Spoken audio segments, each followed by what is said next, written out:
Hello everyone, मैं भूपेंद्र शर्मा आज आपको बताऊंगा एक ऐसे व्यक्ति की स्टोरी जो संघर्ष करके आज दुनिया के शिखर पे है। 1970 के दशक की बात है। एक नौजवान लड़का जो फिल्म एक्टर और स्क्रिप्ट राइटर था, वो प्रोडक्शन हाउस में जाता अपनी स्टोरी लेके, पर कोई भी प्रोड्यूसर उसकी स्टोरी को पसंद नहीं करता था। कई बार तो उसकी स्टोरी पे फिल्म तक बन जाती थी, पर उसे इस चीज का कोई भी क्रेडिट नहीं मिल पाता था। वो जैसे तैसे अपने परिवार का जीवन यापन कर रहा था। एक बार उसे अपने घर की जरूरतों को पूरा करने के लिए अपना पालतू कुत्ता तक बेचना पड़ा। ऐसी स्थिति उसकी हो गई थी। घर का सब सामान बिक चुका था, घर के गहने तक बिक चुके थे। वो एक पेट शॉप में जाता है और वहाँ बहुत ही मशक्कत के बाद उसे अपने पालतू कुत्ते के $40 मिलते हैं। वो $40 लेके वहां से रोता हुआ बाहर आ जाता है और अगले दिन फिर वही सिलसिला स्टार्ट, वही स्टोरी, वही प्रोडक्शन हाउस और वही उसको बाहर निकालने का सिलसिला। फिर एक दिन उसे एक प्रोडक्शन हाउस से धक्के मार के बाहर निकाल दिया गया, जिससे उसका मनोबल बिल्कुल टूट गया और वो ये डिसीजन लेता है कि अब मैं इस काम धंधे को छोड़ दूंगा, मैं कोई स्टोरी नहीं लिखूंगा, मैं मेहनत मजदूरी करूंगा और अपने परिवार का जीवन यापन करूंगा। इस तरीके से सोचता हुआ वो अपने घर की तरफ जा रहा था। रास्ते में उसे एक बॉक्सिंग मैच का आयोजन दिखाई देता है, जिसमें मोहम्मद अली और चक वेपनर फाइट कर रहे थे। वो वहां गया और जाके फाइट देखने लगा।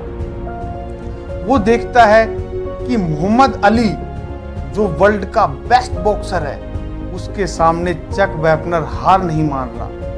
5 पंच खाने के बाद भी छठे पंच के लिए फिर खड़ा हो गया। वो देखता है कि लास्ट 15 राउंड तक चक वेपनर मोहम्मद अली के सामने टिका हुआ है, वो हार नहीं मान रहा। वो वहां से इंस्पायर होता है और वो सोचता है कि जब चक वेपनर टिका हुआ है, वो जब मोहम्मद अली के सामने हार नहीं मान रहा, 5 पंच खाए हैं, छठे के लिए फिर तैयार है, तो उसने सोचा कि मैंने तो अभी एक बार ही बाहर निकला हूं, तो उसने सोचा मैं कैसे हार मान सकता हूं। उस फाइट को देख के वो दौड़ता हुआ घर की तरफ जाता है। उस फाइट से इंस्पायर होके वो पूरी रात में एक स्टोरी लिख डालता है।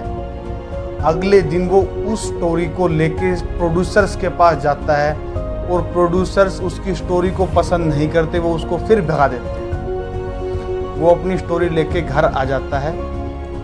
फिर एक दिन उसके पास खबर आती है कि एक प्रोड्यूसर आपसे आपकी स्टोरी के लिए मिलना चाहते हैं। वो स्टोरी लेके इस प्रोड्यूसर के पास जाता है, उनको स्टोरी सुनाता है। प्रोड्यूसर उसको $30,000 उस स्टोरी के लिए ऑफर करता है। वो मान जाता है और प्रोड्यूसर के सामने एक शर्त रखता है कि इस स्टोरी के अंदर लीड एक्टर का जो रोल है वो मैं अदा करूंगा। प्रोड्यूसर इस बात को सुन के अचंभित हो जाते हैं और थोड़ा सा मुस्कुराते हैं। फिर वो उसको मना कर देते हैं कि ऐसा नहीं हो सकता। ये सुनकर वो लड़का बोलता है कि अगर ऐसा नहीं हो सकता तो मैं भी आपको अपनी स्टोरी नहीं दे सकता। ये बोलकर वो अपनी स्टोरी लेके वहां से जैसे ही गेट की तरफ बढ़ता है, प्रोड्यूसर उसको बोलता है $70,000 में भी नहीं। उसने कहा कि लीड एक्टर का रोल मैं करूंगा। वहां से चला जाता है और अपनी स्टोरी वो प्रोड्यूसर को नहीं देता।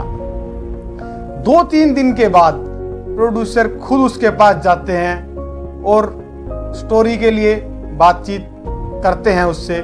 तो वो ये बोलता है कि लीड एक्टर का रोल मैं करूंगा।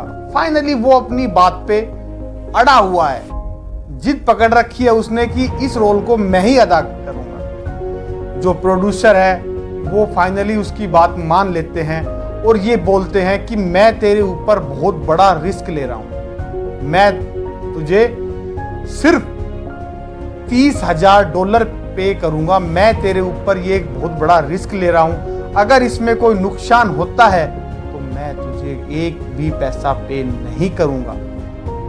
वो लड़का मान जाता है और उस फिल्म को बनाने में वो जी जान लगा देता है। बजट कम होने की वजह से वो एक्शन भी खुद डायरेक्ट करता है। फिल्म पूरी होती है, फिल्म सुपरहिट साबित होती है। फिल्म का नाम था रॉकी। उस फिल्म ने 3 ऑस्कर अवार्ड और 10 नॉमिनेशन दर्ज किए।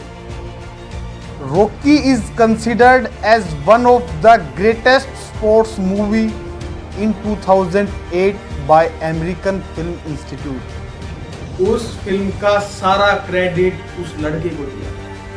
उस लड़के का नाम था Sylvester Stallone. After nearly 5 decades in entertainment industry, Stallone became one of the highest paid actor or script writer in the Hollywood industry.